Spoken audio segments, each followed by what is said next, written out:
बिस्मिल्लाहिर्रहमानिर्रहीम। अस्सलामु अलैकुम। उम्मीद करता हूँ आप सब खैर वाफियत से होंगे। अब हम बात करेंगे लंपी स्किन से मुतासरा जानवरों के इलाज मुआलजा के बारे में। मेरी आपसे रिक्वेस्ट होगी कि आप मेरी पहली वाली वीडियो देख लें जिसमें लंपी स्किन से मुतासरा जानवरों की लमात दिखाई गई हैं और उसमें दिखाया गया कि किस किस्म की पेचीदगियाँ आती थीं। लंपी स्किन से मुतासरा जानवरों के इलाज को मौसर बनाने के लिए कुछ चीज़ों का ख्याल करना बड़ा लाजमी होता था।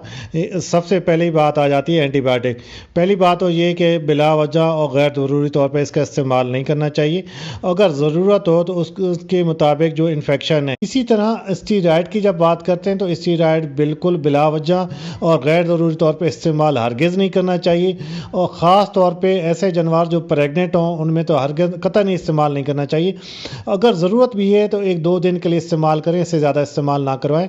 इसी तरह कुछ चीज़ें बड़ी लाजमी थी जिस तरह विटामिन हो गए और मिनरल हो गए।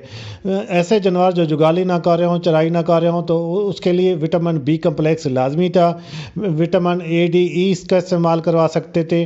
और इसके अलावा जो जेटीपार, हेपागान, लिवर टॉनिक जो चीज़ें जी इनका इस्तेमाल बड़ा ज़रूरी था। और लंपी से मुतासरा जानवर जिनकी इलामात कुछ इस तरह होती थी जिसमें खाली बुखार का हो जाना, उसमें गिल्टी नुमा दाने नज़र हो जाना और हल्की सी सूजन। इनकी लाइन ऑफ ट्रीटमेंट हम कुछ ऐसे रखते थे कि गिल्टी नुमा दानों के लिए हम डिटोल का स्प्रे करवा देते थे और जो बुखार के लिए पहले हम कहते थे कि उसके सर पे, जानवर के सर पे ठंडा पानी डालें और उसके बाद उसको कुछ गोलियां खिला दें जिस तरह पेनाडाल हो गई, लासेक हो गई और एवल गोलियां। ये डेली उनको खिलानी पड़ती थी और इनके बड़े अच्छे रिज़ल्ट आए। और कुछ साथ देसी चीज़ें जिस तरह अदरक हो गई, सब्ज़ मिर्च हो गई, प्याज, लहसुन हो गया, ये चीज़ें भी इस्तेमाल करवाते रहे। और पनीर का इस्तेमाल। जो केसेस ज़्यादा पेचीदा होते थे मैं उसकी पहली मिसाल आपको ये दूंगा कि उनकी सूजन जो है जिस्म के मुख्तलिफ हिस्सों पे नमूदार होती थी और बड़ी शदीद किस्म की। तो बेसिकली तो ये जिगर की ख़राबी कह सकते हैं आप इसे।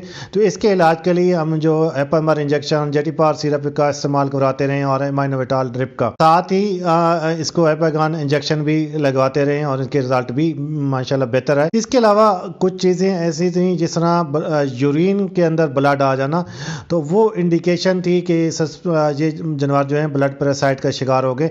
तो उसके लिए बेबीजिया की ट्रीटमेंट करते थे, अमीडो कार्ब, और उसके रिजल्ट भी उसी तरह बेहतरीन रहे। गोबर में, फीसेस में ब्लड का आना, डायरिया लग जाना या उसके अंदर चेंजेस महसूस कर रहे थे तो इसका मतलब यही था इंटेस्टाइनल इन्फेक्शन है। उसको कवर अप करने के लिए जो हमारी अप्रोच होती थी हम ये करते रहे कि उसको फ्लैजल, दही और छिलका का इस्तेमाल करवाते थे और साथ ही डिवर्मिंग करवा दी। और डिवर्मिंग करवाने के घंटा 2 बाद हम उसे सल्फाडेमिडीन ओरली रिकमेंड करते थे ताकि वो जो क्लस्ट्रीडियम इन्फेक्शन है उसको भी ख़त्म किया जा सके और जानवर बेहतर हो जाए। तो इस तरह बिल्कुल जो सिंपल केस थे उसमें टैबलेट का इस्तेमाल किया गया, साथ कुछ देसी चीज़ों का इस्तेमाल किया गया।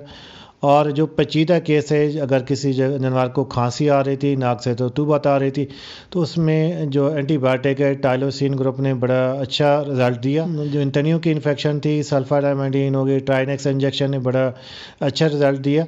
तो ये बुनियादी चीज़ें थी। इसी तरह अगर जानवर को ज़्यादा एलर्जी हो रही थी तो उसमें एवेल जो है उसने अच्छा काम किया, लेकिन उसके साथ साथ लिवर टॉनिक का इस्तेमाल किया गया, विटामिन का इस्तेमाल किया गया, उसे काफ़ी बेहतरी आई।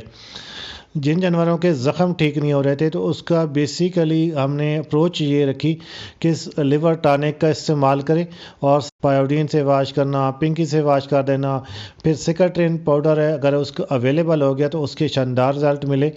अगर नहीं अवेलेबल हुआ तो उसके बदले में स्ट्रेप्टोमाइसिन और पेनिसिलिन, वेजिलिन में उसका पेस्ट बना के इस्तेमाल किया गया। इसके रिज़ल्ट भी बड़े अच्छे निकले। जानवर जो लंपी स्किन से मुतासरा थे, पेन और एलर्जी की वजह से रेत खाना शुरू कर देते थे, सेंट काले को उन्हें हो जाता था, उनके इलाज के लिए हमने बेसिलियम पाउडर का इस्तेमाल किया, मिनरल ऑयल का इस्तेमाल किया। आखिर पे मैं जिक्र करना चाहूँगा, जिस तरह आप तस्वीर में देख रहे हैं, तालिबान के नाम से मशहूर ज़माना 13 साल से नाकाबिल शिकस्त रहने वाला कराद और विरसे का बेहतरीन चेहरा और इस बीमारी से जानवर ना सका और इसे हलाल कर दिया गया। नहायत अफसोस हुआ इस जानवर का। चाहूँगा नेक तमन्नाओं और दुआओं के साथ अल्लाह हाफिज़। पाकिस्तान जिंदा।